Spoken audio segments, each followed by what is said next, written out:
ouvir um podcast. Um podcast de quê? Mais um podcast de RPG.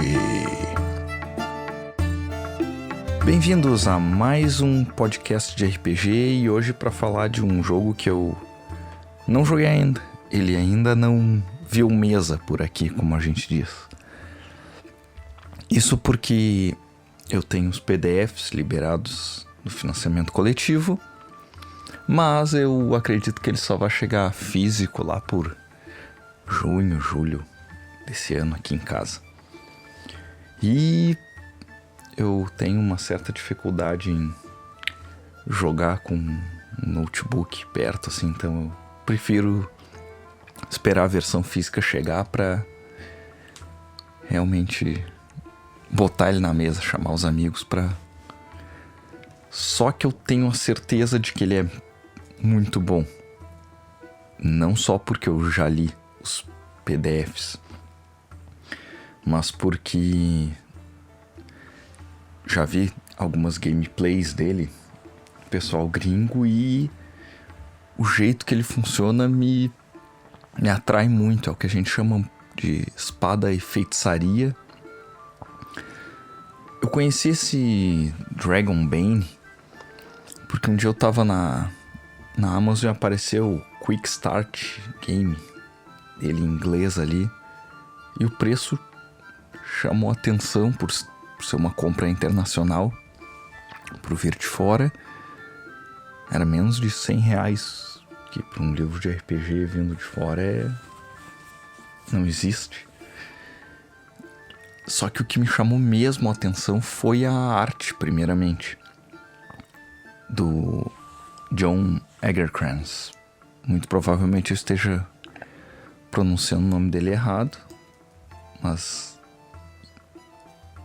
é Johan Egerkrans. Não é John nada, é Johan. Isso aí. E eu tô com um PDF aqui pra fazer umas colas. Só que ele me chamou muito a atenção pela capa, primeiramente. Eu vi que era da Free League e entrei no site da Free League, que eu já conheço, porque eles têm alguns jogos que me chamaram a atenção. Acabei não pegando nenhum deles. Mas eu conheci porque eu jogava no Play o Mutant Year Zero. Daí eu fui descobrir que tinha um RPG da Free League. Depois eles lançaram os suplementos da 5ª edição do Senhor dos Anéis. Mas isso foi antes de eu descobrir que o Senhor dos Anéis não combina nada com o D&D moderno. Não tem como funcionar, mesmo adaptando e deixando com um cenário de baixa magia, assim, não funciona. Não foi feito pra isso.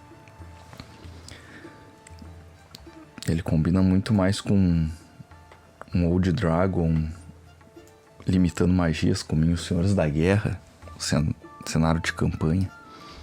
Mas isso não vem ao caso agora. E isso acho que foi, sei lá, meio pro fim de 2025 que eu vi a existência do Dragonbane. E fui pesquisar. E aí eu descobri que lá na Suécia, o sinônimo de RPG pra eles era o Dragonbane. Ele tinha um outro nome que era Drakarok Demoner, tipo dragões contra demônios. E se nos Estados Unidos D&D é sinônimo de RPG, lá na Suécia e em outros países nórdicos o Drakarok Demoner ou Dragonbane, que eles acharam que pegaria mais traduzindo assim pro inglês, deveria ser Demonbane, se vocês forem ler a história, mas enfim, vamos lá. O Dragonbane era o sinônimo de D&D pra eles. Então quando diziam, vamos jogar um RPG, pra eles não tinha D&D. Muitos deles foram conhecer depois que agora sim, com a globalização, com Stranger Things da vida, todo mundo sabe que existe o D&D, no mundo, mesmo quem não é jogador de RPG.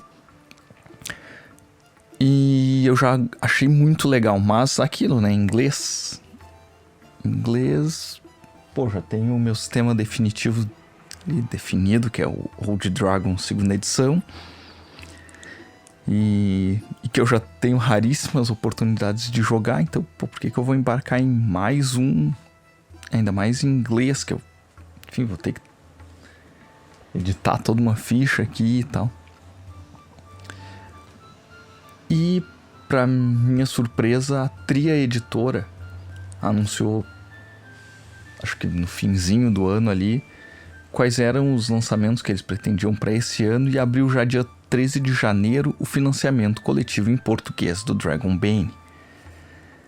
Algo que eu achei genial e só elogios à Tria é que quando a meta bateu, os PDFs foram liberados para os apoiadores. Então, nos 3 primeiros dias era 70 pila os 3 PDFs lá do livro básico, do livro dos monstros deles e um livro de aventuras. Então, assim que bateu a meta, que foi em 38 minutos, se não me engano, todo mundo já tinha os PDFs e já podia, se quiser, sair jogando. Por eu ser meio chatinho, eu vou esperar chegar físico pra dizer, ó, galera, vamos. Até porque os jogadores aqui que eu pretendo chamar pra isso também tem mais ou menos a minha idade, é todo mundo velho. A gente gosta do livro. Até porque, pô, já trabalho o dia inteiro na frente de um computador. Às vezes fico em casa aqui olhando uma tela. Agora, por exemplo, eu tô gravando e com a tela aqui na minha frente, com um programa de gravação. Então, quando eu vou jogar RPG, eu quero ter o menor número de dispositivos tecnológicos perto de mim, assim. Então, quanto menos tecnologia envolvida, melhor. Mas muito bom, porque eu aprendi a jogar lendo e vendo alguns vídeos, enfim. Mas por que apostar em um outro sistema OSR ou outro sistema de RPG? Bom, eu já falei algumas vezes aqui que o D&D moderno não é pra mim. Ele é muito cheio de coisas, eu acho que pra quem quer começar a jogar RPG, ele é muito difícil. E mesmo eu tendo vindo da versão 3.5, que era cheia de coisas também, mas depois que eu descobri o OSR e sistemas mais simples que em 1 hora a gente já terminou a ficha e tá jogando, eu não quero voltar pros D&Ds. Mas eu jogo muito Old Dragon, então o que me chamou a atenção no Dragonbane são algumas coisas um pouco diferentes. Acredito que a mortalidade dele é ainda maior que vários outros sistemas OSR. Eu vou entrar nesse mérito depois, no combate com os monstros. Claro que cada ilustração é uma obra de arte, isso chama muito atenção.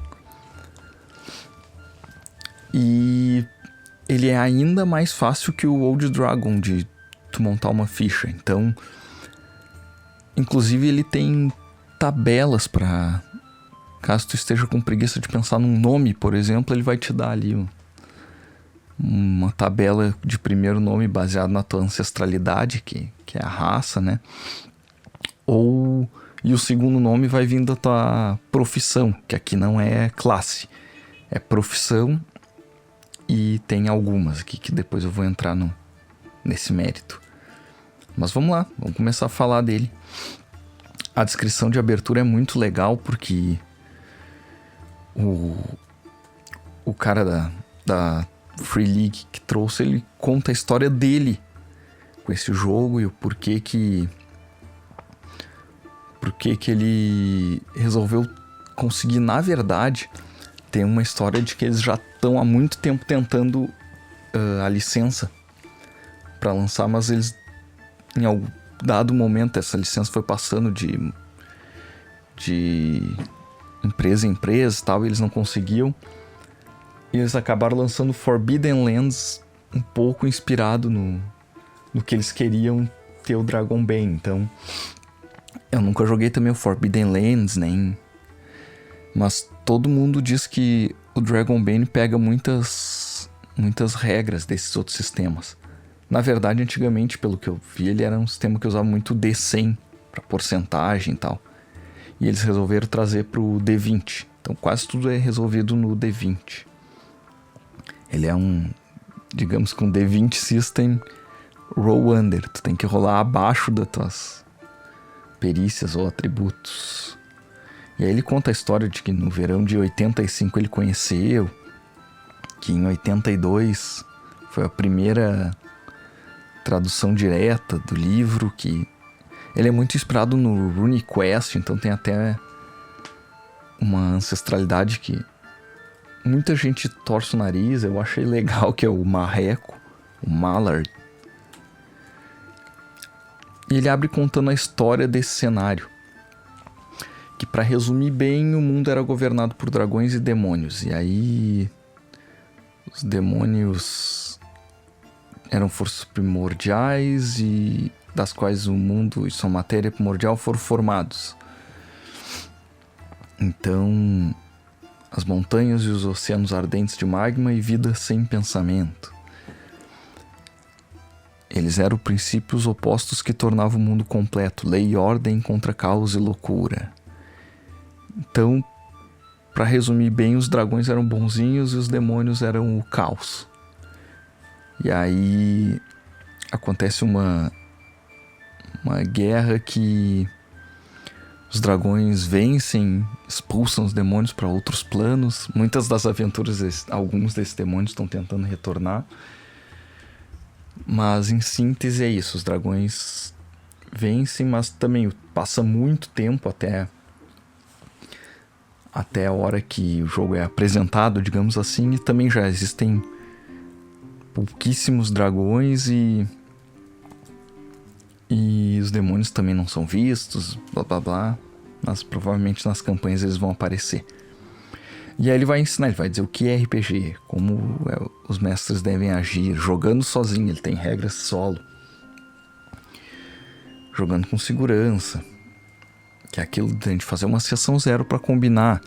Ó, aqui nessa mesa não vai ter tal assunto.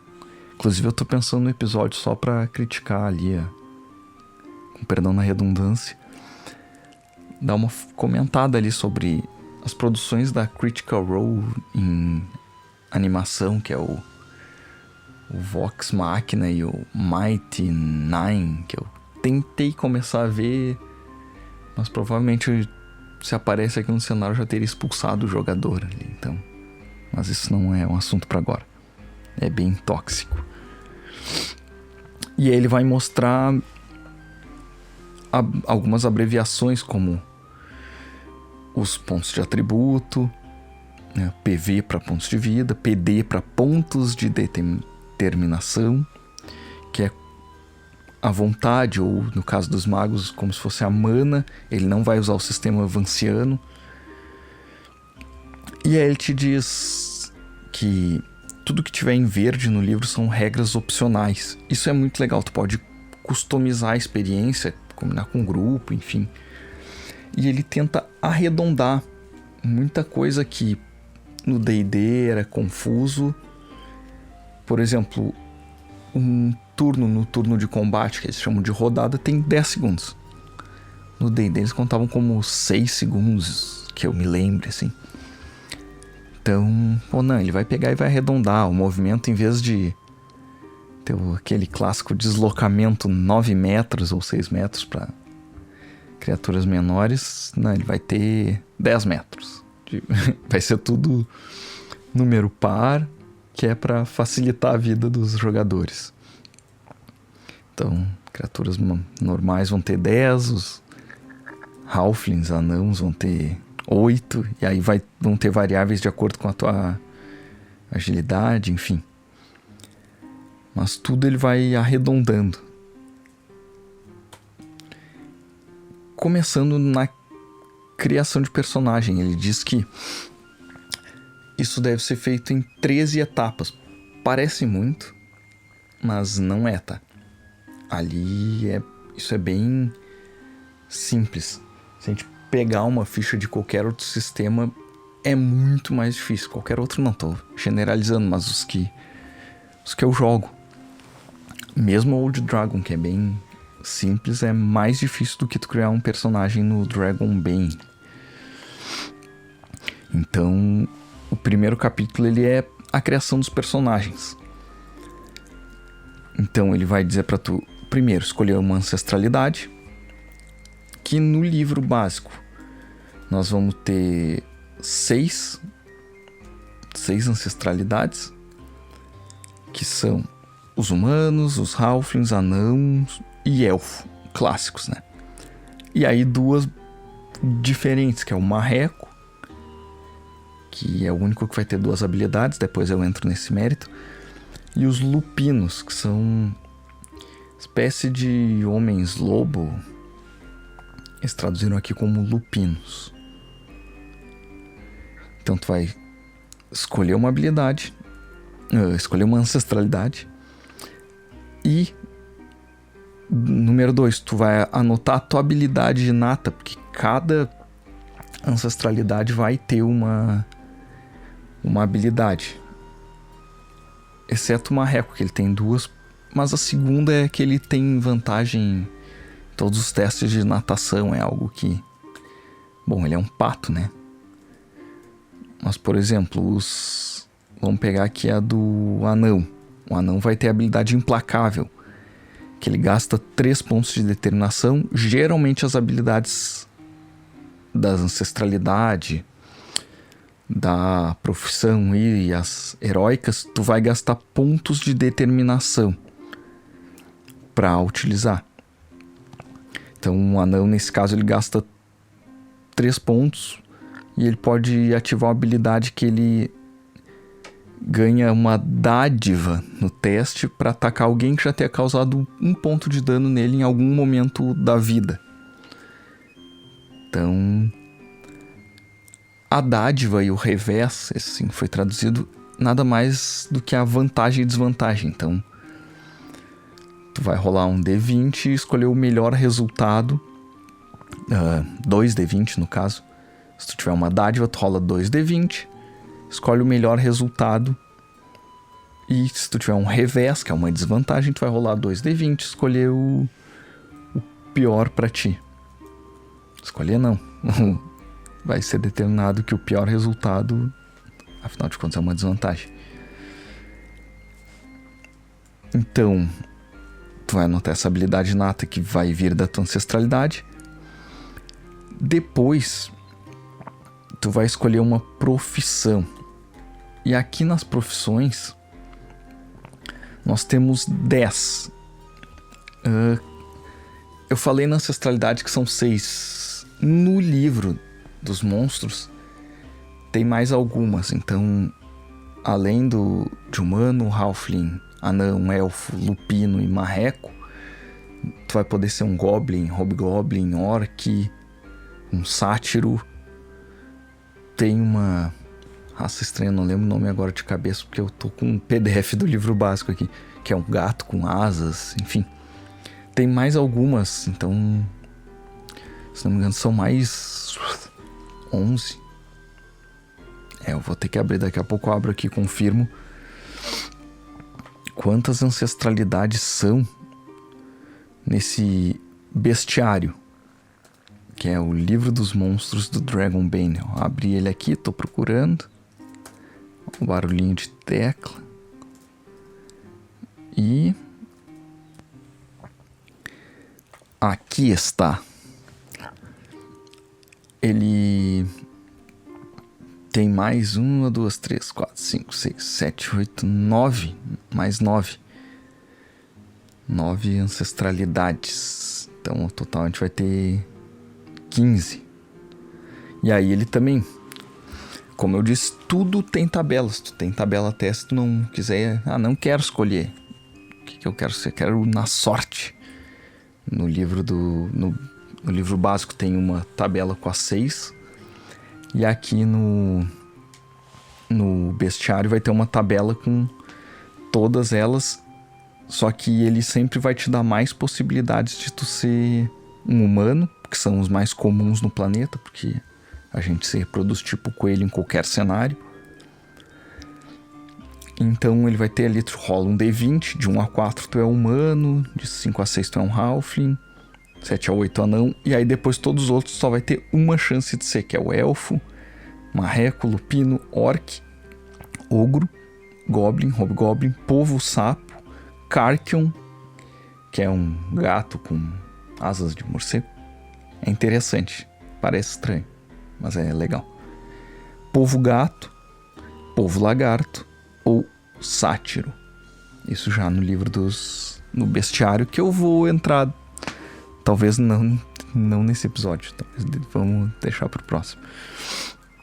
Mas aqui ele vai... Tu pode rolar depois da tua ancestralidade a tua profissão. E aqui ele tem 10. A profissão, ela vai determinar as tuas perícias. Esse jogo ele é muito baseado em perícias. Então tu pode ser um artesão, bardo, caçador, cavaleiro, comerciante, estudioso, guerreiro, ladrão, mago ou marinheiro. Então, e cada um ele vai te dizer o atributo-chave. Por exemplo, o artesão, teu atributo-chave vai ser a força, porque tu vai forjar coisas. E ele vai te dar perícias, das quais tu vai ter que escolher 6 para tu ser treinado. Então, se a gente pegar, por exemplo, o bardo, tu vai ter que escolher 6 perícias entre acrobatismo, blefe, evasão, facas, idiomas, mitos e lendas, performance e persuasão. E aí ele vai ter mais uma habilidade heróica, que é músico. Cada profissão tem uma habilidade heróica. E aí tu pode escolher teus equipamentos ou rolar numa tabela tem um D6 aqui, cada 2 números tu vai ter...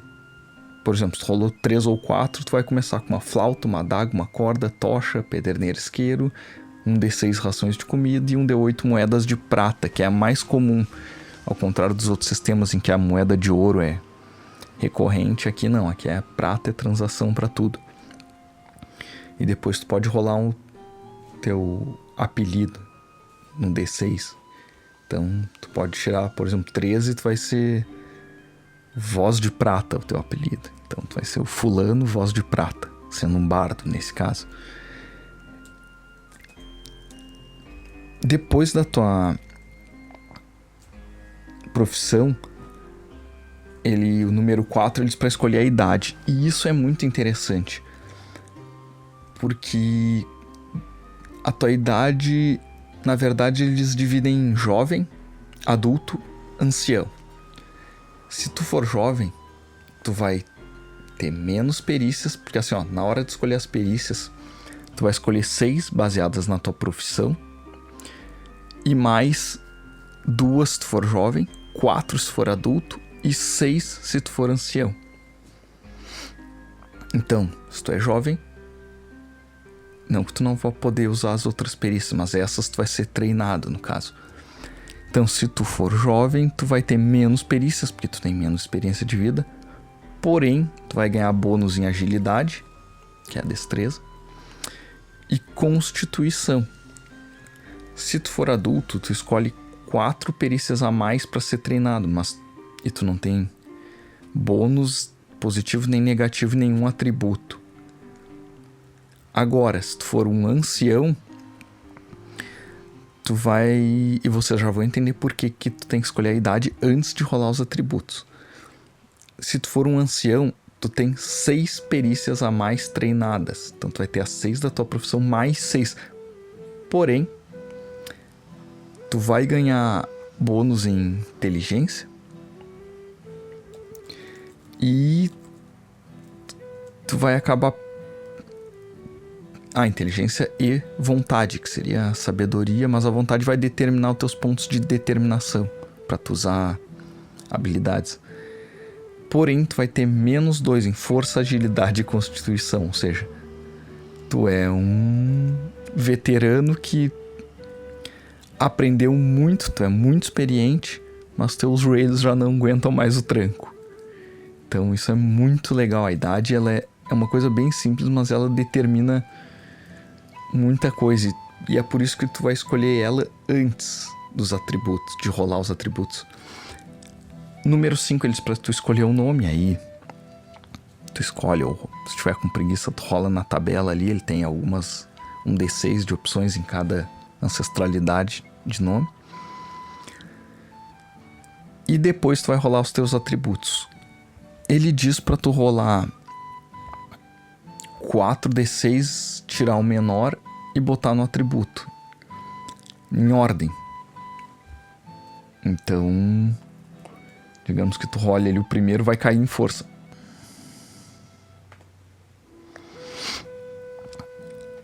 E tu vai repetir esse processo 6 vezes para os 6 atributos, que são força, constituição, agilidade, inteligência, vontade e carisma.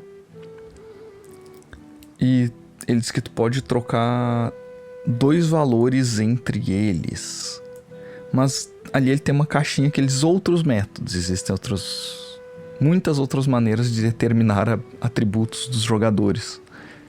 Como rolar e distribuir os resultados depois, que é o que eu prefiro e faço nos sistemas. Pra não ter aquilo de um personagem... Tu quer fazer um mago e aí tu é muito forte e muito burro.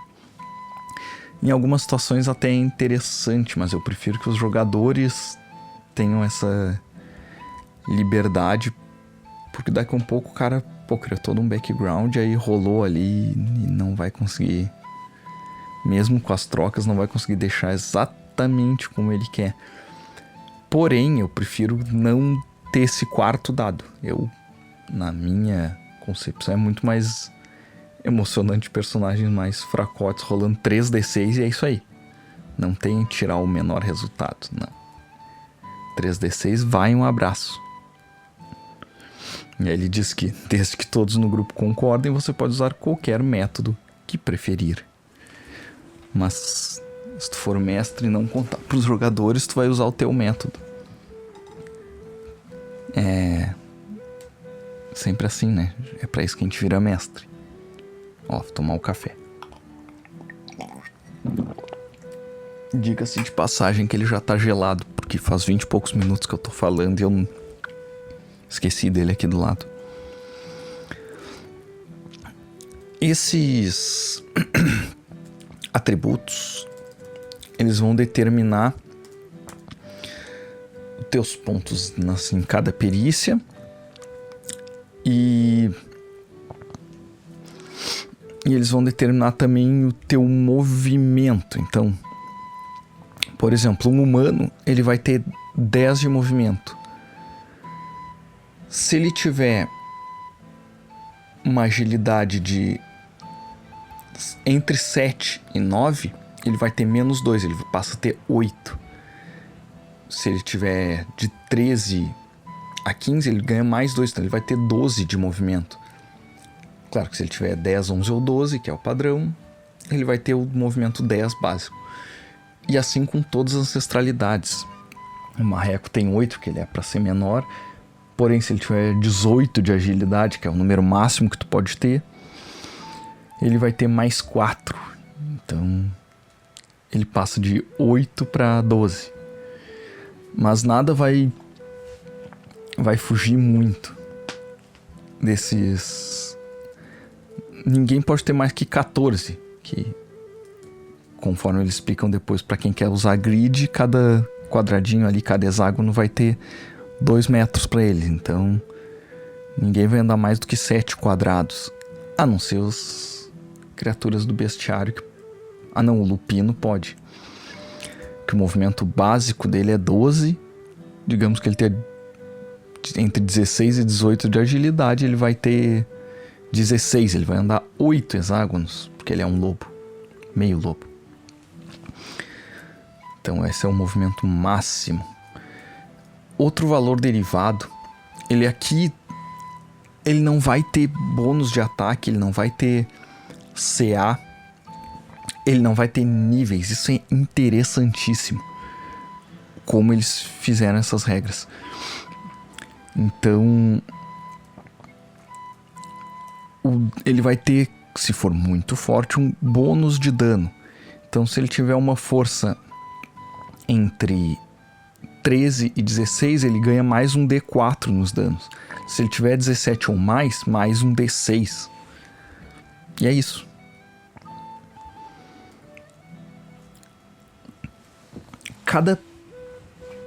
Tem também os pontos de vida.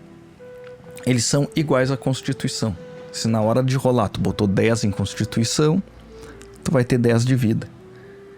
Se na hora de tu resolveu botar o 15, é 15 de vida. E é isso aí. Claro que teus pontos de vida, como não tem níveis, eles não vão aumentar. Tu só pode aumentar se tu pegar uma habilidade heróica no futuro, que é a Robusto, que vão te dar mais alguns pontos de vida. Mas não vão fugir muito do inicial. Então tu pode estar no início da campanha ali, começou com 12 em Constituição, então tu vai ter 12 de vida. E no final da campanha, se tu não pegou nenhuma habilidade heróica que aumente a tua vida, e é difícil pegar habilidades heróicas, já vou falar depois delas, tu vai continuar com os mesmos 12 de vida máximos lá no fim da campanha. Então, a mesma coisa os pontos de determinação. Eles são iguais à tua vontade. Se tu tem vontade 11, tu vai ter 11 pontos de determinação, que vão ser os pontos que tu gasta para usar tuas habilidades da ancestralidade, ou da profissão, ou da profissão não, da tua habilidade heróica que tu ganha no início, ou nas que tu ganha depois. E esse jogo, como eu disse, ele é muito baseado nas perícias. Elas representam conhecimento e habilidades que você adquiriu ou antes de a sua vida como aventureiro, ele diz aqui. Cada perícia vai ter uma chance base de acordo com uma tabela aqui do teu atributo. Então, vamos dizer que tu é um personagem médio, tu tá entre 9 e 12 em todos os atributos. Tu vai ter 5 de chance básica nas perícias que tu não treinou. Então, todas as perícias, é uma lista grande ali de perícias, tu vai ter...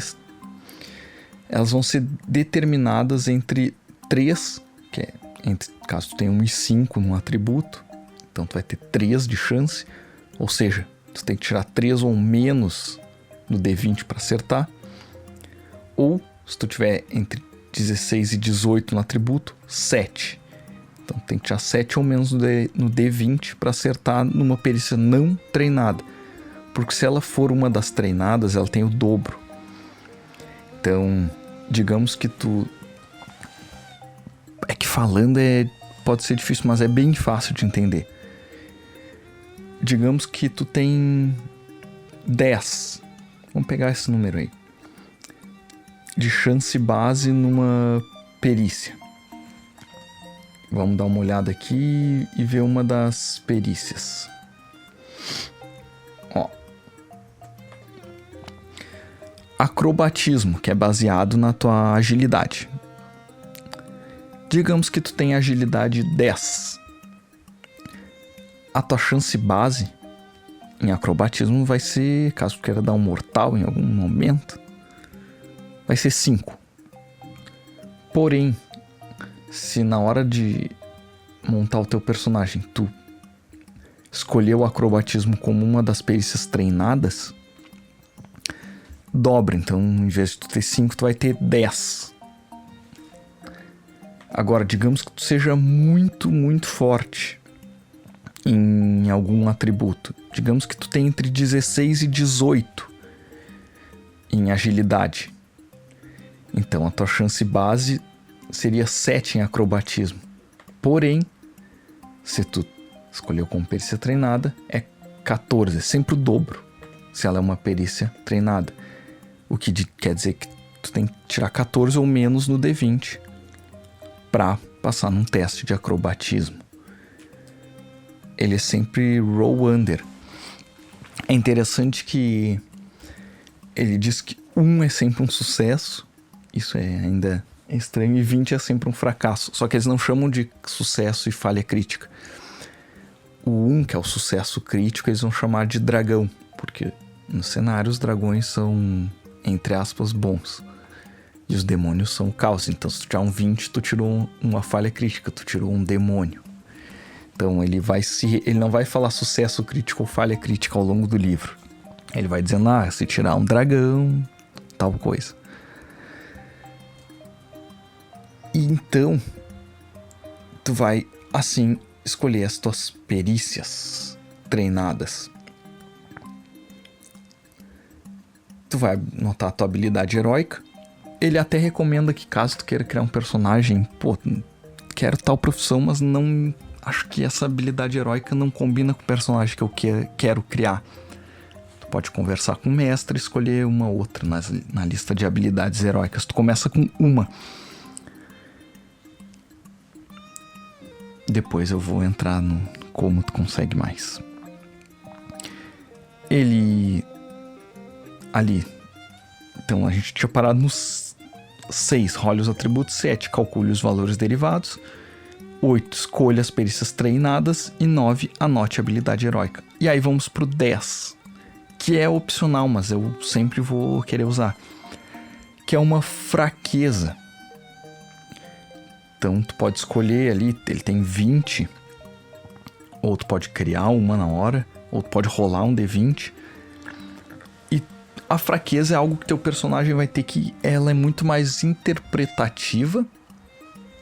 E ele te incentiva a, caso o personagem haja de acordo com a fraqueza, ele ganhe experiência por isso. Então ali vai ter, por exemplo, ingênuo. Eu acredito em tudo que os outros me dizem.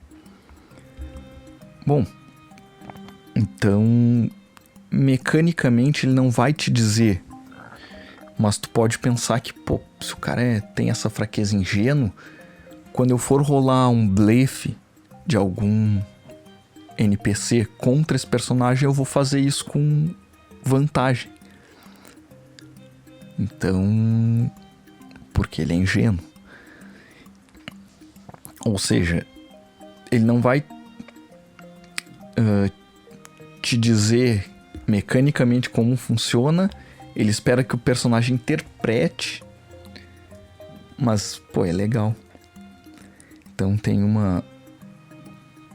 assim como... tem ali a 6. Se tu tirar 6 no D20, é matador de monstros.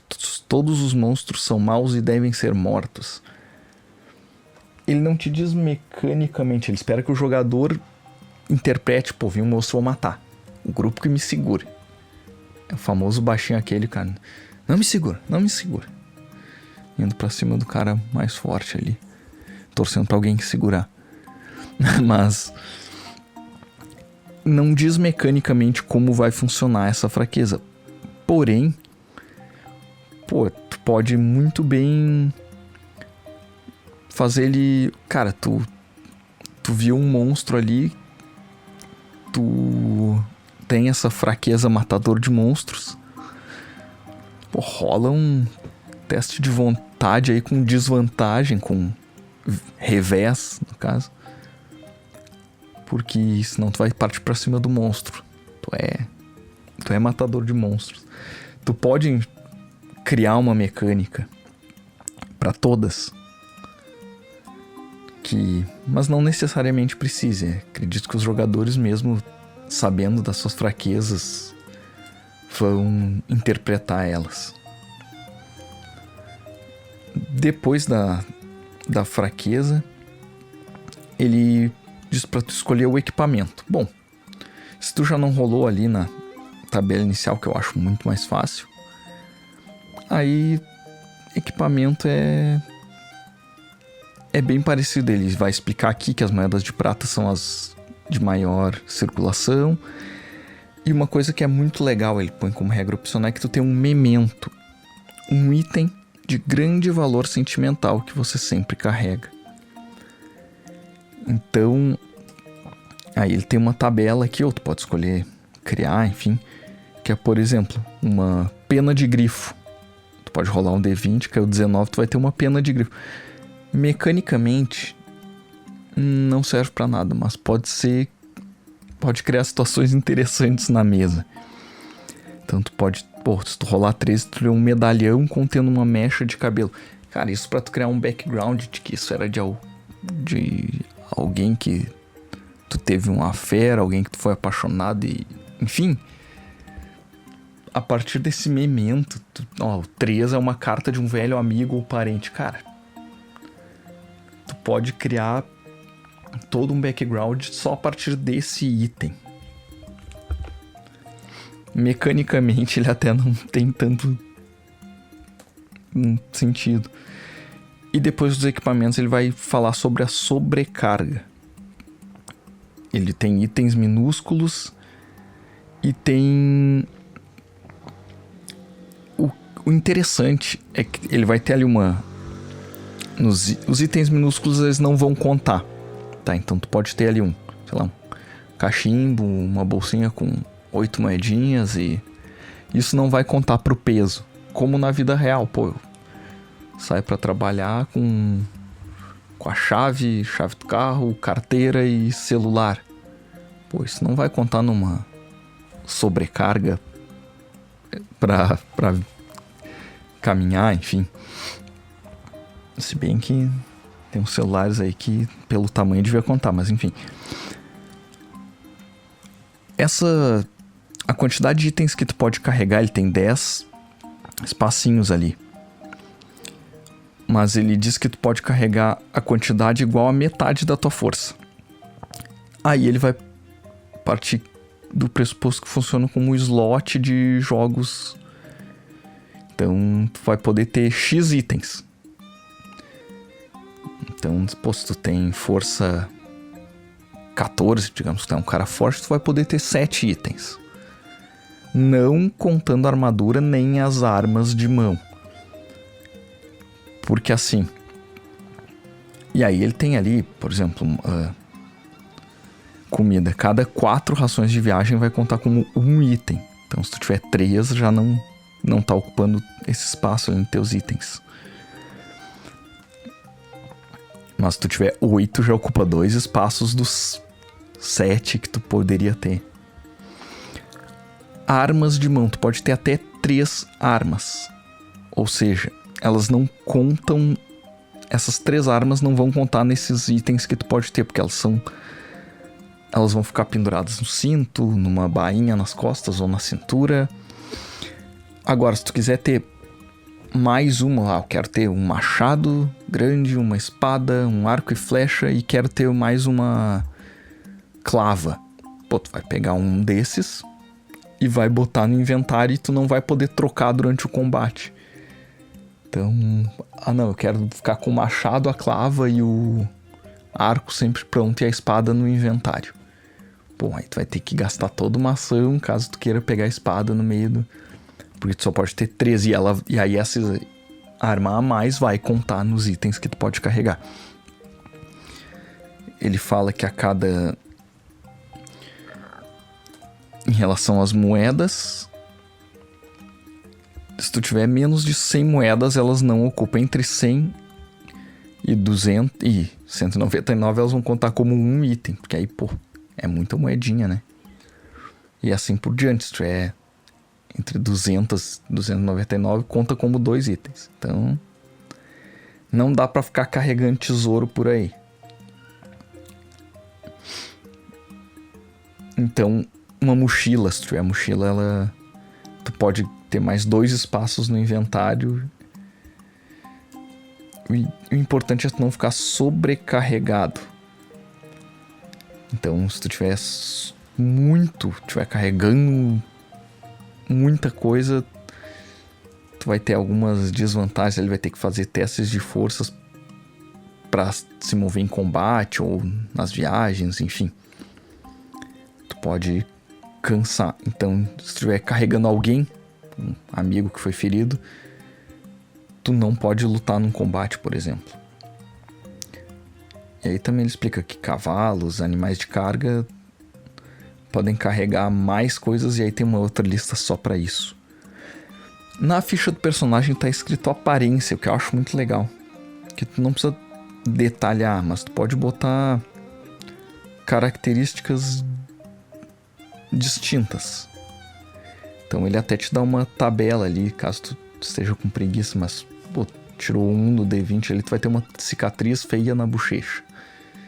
Então, se tu tiver tirado 16, tu vai ter o dente de prata.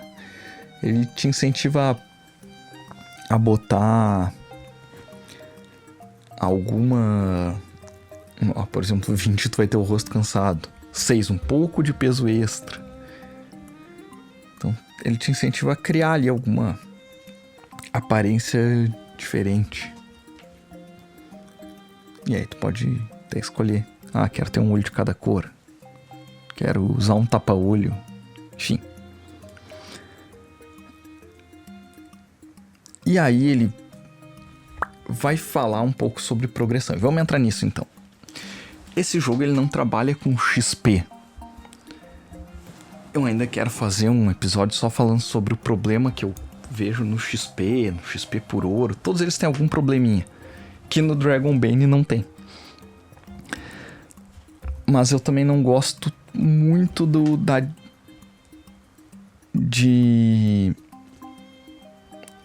de algumas coisas aqui do método de evoluir o personagem.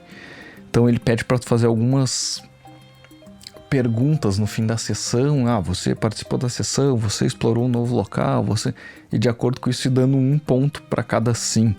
Eu não vou usar essa abordagem. Ele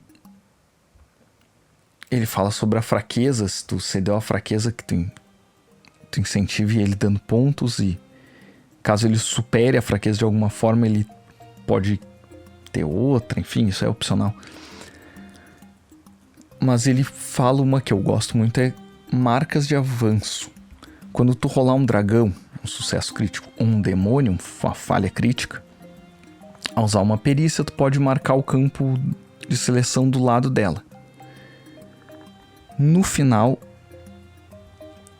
tu vai rolar um D20 e tu tem que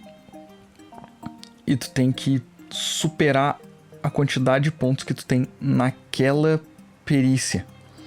Então, digamos que eu sou um cara que tem muita agilidade, eu tenho 14 em acrobatismo.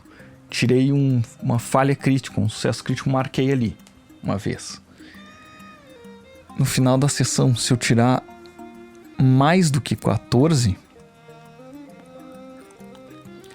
eu vou poder evoluir 1 ponto. Na próxima sessão eu vou ter 15 em acrobatismo. Ele até diz que tu pode marcar em outras perícias, caso tu já tenha marcado naquela, então. Mas eu acho mais interessante manter que tu evolua só no que tu usou. Então, porque tu vai aprender com uma falha crítica, tu vai evoluir com um sucesso crítico. Então, talvez essa seja uma regra da casa que eu tenha criado mesmo antes de jogar. E ele te dá outras dicas aqui. Tu pode contratar um professor para te treinar em algo, ou numa magia. Mas como os personagens raramente têm tempo de parar, não. Isso vai ser bem raro. E como é que tu vai ter... Tu só tem uma habilidade heróica no início. Para ganhar a segunda, o máximo que tu pode ter numa perícia é 18. Para ter ali o 19 e o 20 como chances de falha. Então, tu sempre vai ter 10% de chance de falhar em algo. Sendo 5% de ser uma falha crítica. Quando tu vai evoluir uma perícia que tu já tem 18, ela não pode ser evoluída. Mas tu pode ganhar uma nova habilidade heróica. E aí ele diz, para ganhar uma nova habilidade você deve atender ao pré-requisito da perícia. Ou o mestre concede depois de um grande avanço, por exemplo, derrotar um boss, um chefão ali no final de uma grande aventura. Vou dar uma habilidade heróica para cada um ali para a próxima aventura. Então isso também é critério do mestre. E essa é a criação do personagem. Então, já escolheu a aparência. Esse é um método de evolução. E aí ele vai... Aqui ele vai explicar sobre a rolagem dos dados, os testes de atributo. Porque, sim, se nenhuma perícia atender o que tu quer, tu rola um atributo que tem a ver com ela. Então, não tem nenhuma perícia que encaixe no que eu quero que o personagem teste. Vou olhar ali nos atributos e, faz um teste aí de força, então. Que combine com o desafio, né? Ele faz tu forçar rolagens em alguns testes se tu quiser. Então, via de regra, tu tem uma chance de passar num teste. Tu tem que fazer um teste ali de força para abrir uma porta, por exemplo. Tu não passou. Só que tu é o único forte do grupo. Se tu não conseguir, vocês não vão avançar nesse cenário. Bom, poderia dar a volta, tentar abrir de outra maneira, mas tu pode forçar uma rolagem. Cada atributo na ficha ele vai ter... Embaixo dele ele vai ter uma condição ruim. Então, embaixo de força tem exausto. Se tu marcar esse exausto, tu vai ter desvantagem em todos os testes de força até tu descansar e tirar esse exausto dali. Já em constituição é adoecido, agilidade aturdido, enfim. Vontade assustado, carisma desanimado e inteligência tu fica enraivecido. Tu vai... Sempre que tu tiver um desses marcados, tu faz todos os testes baseados nesse atributo, seja o atributo ou a perícia, com desvantagem. Se tu rolar uma forçagem que tu foi mal e queira tentar de novo, automaticamente tu marca esse atributo. E a partir daquele momento, tu vai fazer todos os testes até tu conseguir eliminar esse atributo que tu tá esgotado com revés, com desvantagem. Ele vai falar também sobre testes opostos, que é aquilo tu rolar contra um NPC, e aí se ambos forem bem-sucedidos, o menor resultado ganha. E ele vai explicar todas as perícias. Eu falei tanto de outras coisas que eu quase deixei de fora o sistema de combate, que é um dos pontos fortes. Aqui ele é muito diferente, quer dizer, muito não, mas ele é bem diferente. Aqui tem um baralho de iniciativas que a todo turno é comprado novamente. Então quem tirar o menor número, ele vai de 1 a 10. Em casos de grupo, tu tira um número pro grupo inteiro. Quem tirar o menor número, começa. Simples.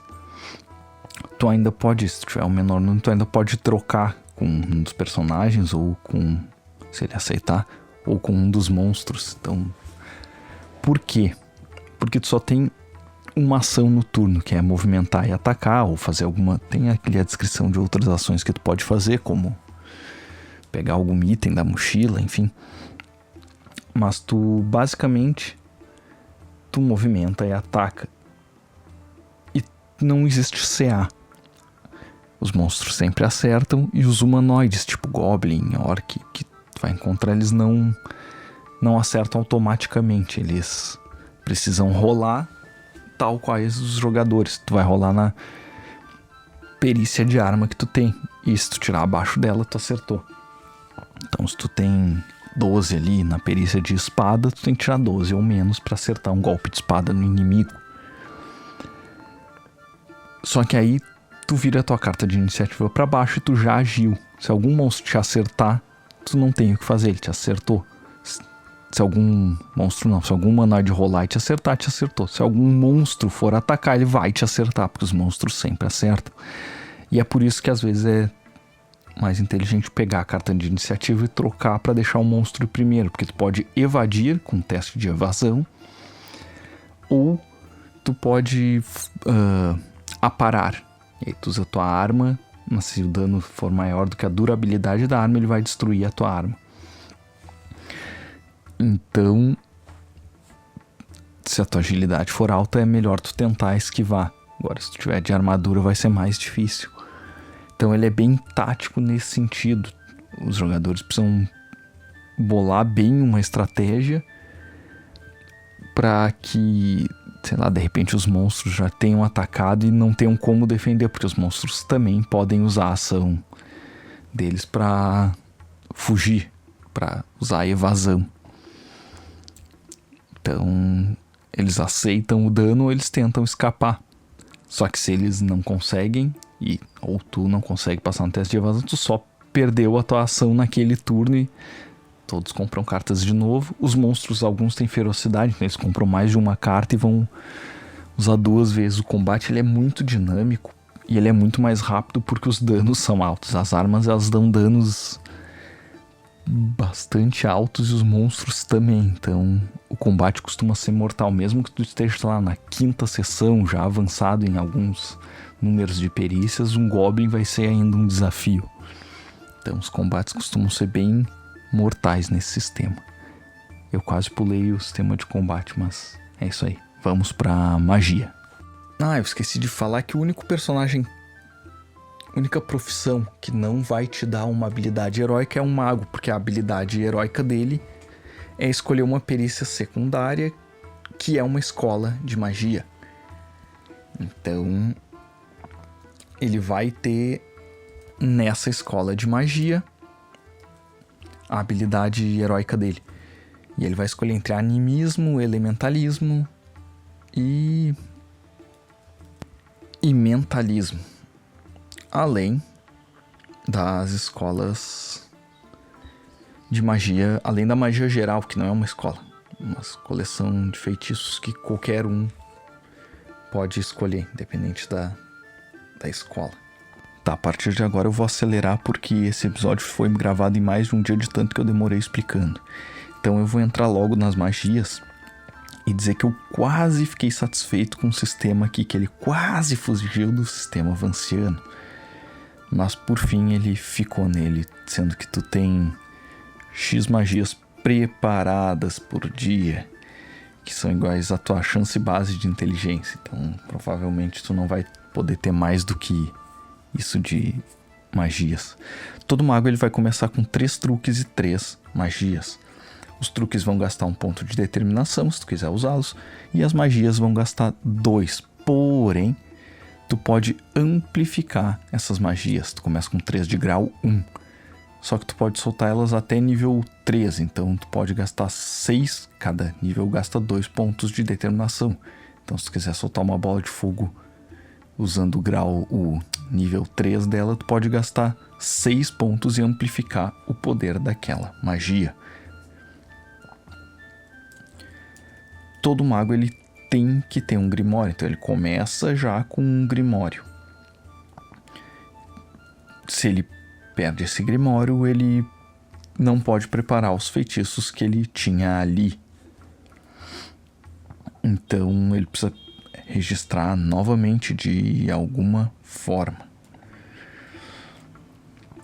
Então, para conjurar um feitiço, ele tem que cumprir algumas coisas, são pré-requisitos, então, que estão na descrição, como palavra, ele tem que falar alguma palavra, gesto, foco, ingrediente.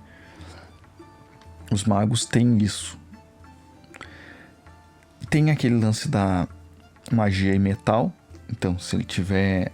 o metal tem um efeito anti-magia. Então, o mago não pode usar armaduras ou não pode estar com uma arma de metal na mão. Então, inclusive parcialmente metálicos, como uma lança, que a ponta de ferro já anula. Então, o mago vai acabar usando o tradicional cajado. Tem um lance que é muito interessante, que alguns feitiços eles podem, caso tu não tenha pontos de determinação para conjurar um feitiço, tu tem 0 pontos, ou sei lá, tu tem 1 e tu quer conjurar um feitiço e usar 2, tu pode retirar da tua vida. Então tu pode pagar com sangue, digamos assim, o feitiço. O que é um risco e vai ser bem usado em determinadas situações, já que o mago geralmente tem pouca vida. Para conjurar o feitiço não é só gastar e tá feito. Tu ainda precisa rolar o feitiço, que ele vai... Tu vai botar numa das perícias secundárias qual é a tua escola de magia. E quando tu for fazer uma magia, tu vai fazer um teste nela. Provavelmente vai ter geralmente entre 70% e 65% ali de chance de acerto, uma vez que é rolagem abaixo do que tu tem na tua perícia de magia. Já os truques mágicos não precisam de teste, eles sempre vão ser bem sucedidos. Só que eles têm efeitos fracos, porque eles são truques. Tem uma tabela de acidente mágico, que ela é opcional, mas com certeza eu vou querer usar. Que caso tu tire um demônio, um erro crítico na hora de conjurar uma magia, na hora de rolar tua perícia para conjurar magia, podem acontecer até 20 coisas diferentes. A mais sinistra é que se tu tirar de novo um erro crítico na rolagem da tabela de erros críticos de magia, tu atrai um demônio de outra dimensão. Ele vai aparecer no outro dia e tentar te causar algum tipo de problema. Aí depende muito do mestre. Mas sei lá, digamos que tu role um 10. Outro feitiço aleatório seu é ativado em vez daquele que você conjurou, com o mesmo alvo e nível de poder. Então tu pode gastar uma magia que tu nem queria. Ou, sei lá, digamos que tu vai rolar aqui e rolou um 4. Você perde o controle do feitiço, o que o deixa enraivecido, que é uma condição. Que aí, a partir de agora tu vai fazer todos os testes com revés e inteligência. Então, um erro crítico em magia é crítico. Magia é muito perigosa, mas elas são, apesar de ter bem poucas aqui, eu vou falar sobre o lançamento do livro de magias que já aconteceu lá fora da Free League. Quer dizer, está acontecendo, porque eles, enfim, venderam todos lá no financiamento coletivo, mas acho que ainda não entregaram para quem comprou, mas é para estar entre nós em seguida. Quer dizer, entre eles lá. Aqui vai vir no futuro. Me ajuda, Tria Editora. E tem maneiras de tu aprender novas magias. Tu tem que preencher o pré-requisito. E tu pode contratar um professor. Mas isso é muito caro. Tu pode encontrar o grimório de outro mago. E aí tu vai fazer um teste de idiomas e tentar descobrir como é que faz. Tu pode aprender novos truques que são até mais fáceis. E tu pode aprender escolas extras de magia, não só da que tu escolheu lá no início, adquirindo uma habilidade heróica que se chama talento mágico. E aí depois tu vai ter que estudar com um professor que tenha um nível de perícia naquela escola durante um tempão. Ele diz aqui 1 semana, e aí tu faz um teste de inteligência e tu vai tentando aprender outra escola. Tu tem que abrir mão de muito tempo do jogo para isso. Então, geralmente os magos acabam não usando. Outra questão é que se tu falhar no teste de perícia na hora que tu for conjurar magia, tu simplesmente perdeu teus pontos de determinação, perdeu a magia naquele dia, digamos assim, e não deu certo. Pode acontecer.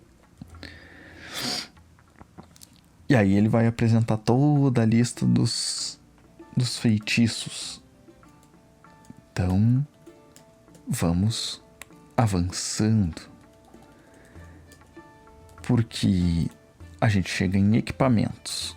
Os equipamentos, o que eu notei é que, bom, eles dão muito mais dano do que nos outros jogos, né? Então uma adaga, por exemplo, dá um D8 de dano. E todos eles têm uma durabilidade. Por que isso? Porque tu pode, durante um combate, aparar. Tu pode usar uma habilidade, tu pode defender um golpe. E se ele der mais dano do que a durabilidade daquela tua arma, ela se quebra. Então todos eles vão ter, além do dano, eles vão mostrar o tipo de dano, o alcance, o custo, se ela é fácil de achar ou não, se pode ser arremessada, como é o caso da adaga. E aí depois vão ter as armas à distância, como arco, bestas, instrumentos musicais. E aí eles facilitam o teste. Caso tu seja, por exemplo, um bardo e tiver uma flauta, ela reduz o custo em pontos de determinação da habilidade músico para 2. Então eles vão te ajudar. Já a corneta, ela aumenta o alcance da habilidade músico para 100 metros, porque é uma corneta, ela enche mais o saco. E aí depois os bens comerciais, como itens para viajar, tem até baralho, luneta, mapa, etc.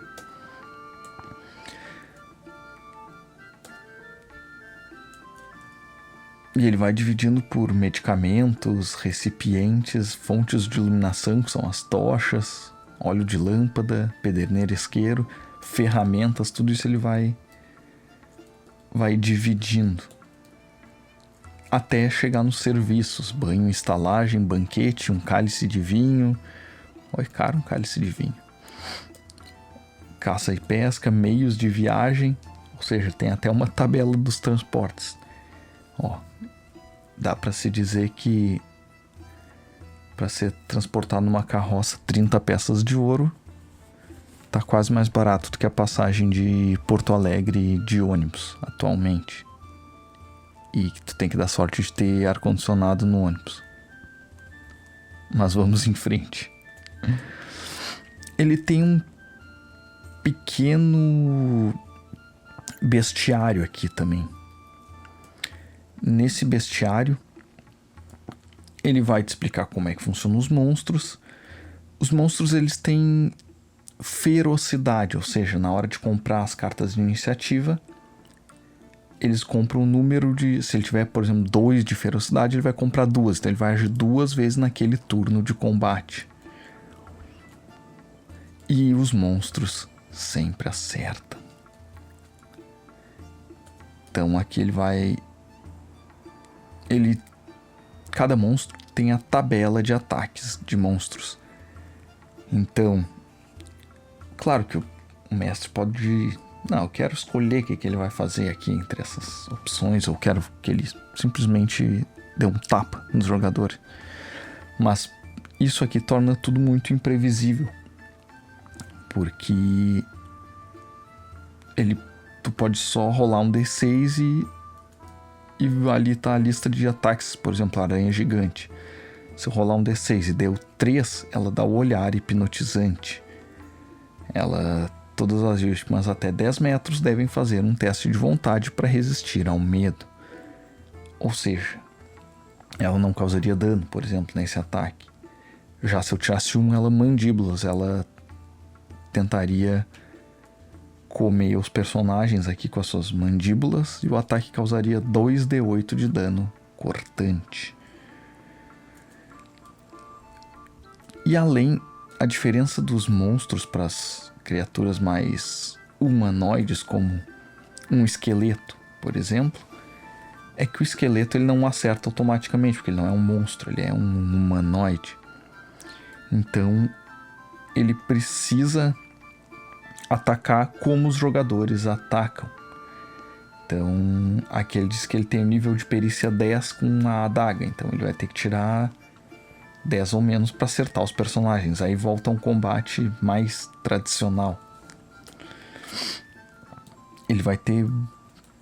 Olha, só com o livro base ele já tem criaturas suficientes para sustentar uma campanha, porque ele vai ter todas as clássicas: Goblin, Grifo, Gigante, Fantasma, Esqueleto, Dragão, arpia, mantícora, minotauro, morcegos vampíricos e uma tabela com animais comuns, como cavalo, lobo, gato, javali. Vai ter orc, vai ter troll, vulto. Ele vai ter todas as criaturas básicas para uma campanha sem tu ter o bestiário. Depois a gente pode falar um pouco mais sobre o bestiário, mas em outro capítulo, porque esse já tá gigante. E no final ele ainda vai te trazer uma aventura. Ele vai explicar ali para quem é iniciante sobre os mapas de viagem, sobre as regras de jornadas longas, marcha forçada, etc.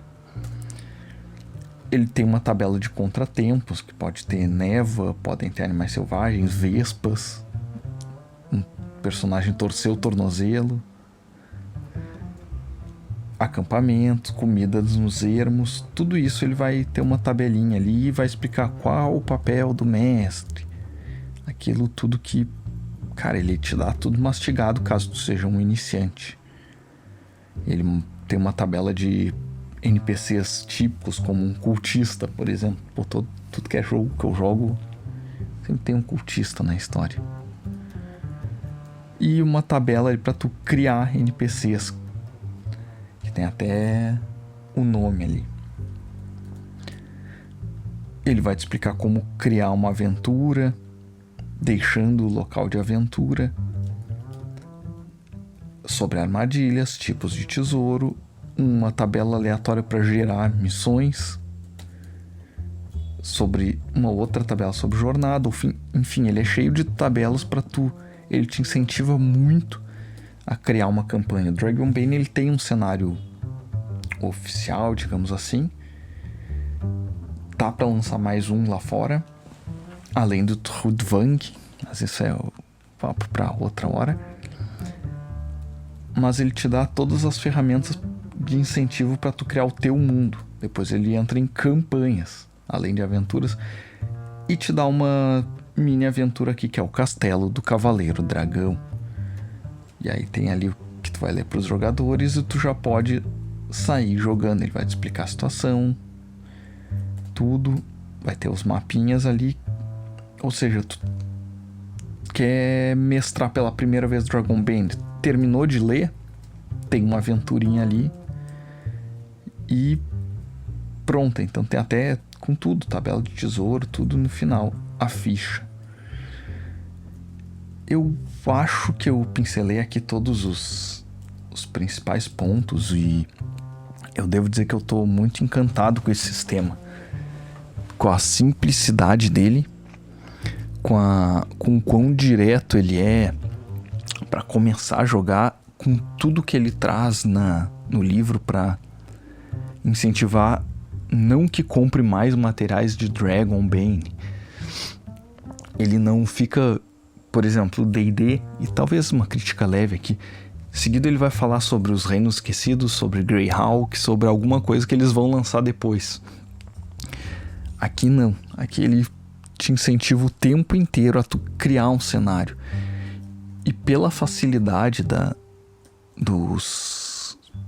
de criar um personagem aqui e a facilidade de criar uma ficha nele é muito fácil mesmo. E tu pode, inclusive, limitar. Não, eu quero raças só clássicas ali. Eu quero humano, anão, o halfling e o elfo. Beleza. É só dizer pros jogadores isso, ó.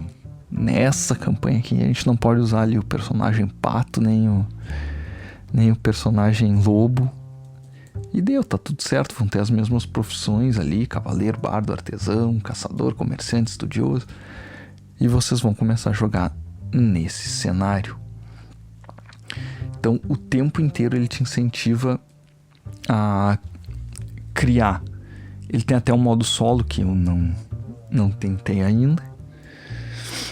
E como eu disse, esse é um review sem eu ter jogado. Eu assisti algumas gameplays lá de fora.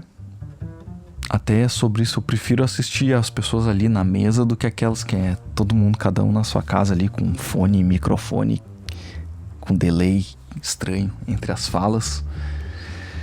Eu assisti algumas mesas que a galera jogou presencial aqui e gostei demais. Gente, eu acho que eu vou encerrando por aqui porque eu me estendi muito. Talvez esse seja o maior episódio até aqui, mas isso é porque eu gostei muito do Dragonbane. Tem mais uns 20 e poucos dias de financiamento coletivo. Eles atingiram todas as metas. Não sobrou meta sobre meta. Espero que chegue realmente ali no meio do ano, que eu tô ansioso, ansiedade batendo, pra ele finalmente ver mesa. E eu acho que, cara, assim que chegar eu já vou tentar providenciar o mais rápido possível uma mesa aqui pra mestrar ele pra galera e sentir na prática. Talvez depois que eu jogue eu faça mais algumas considerações.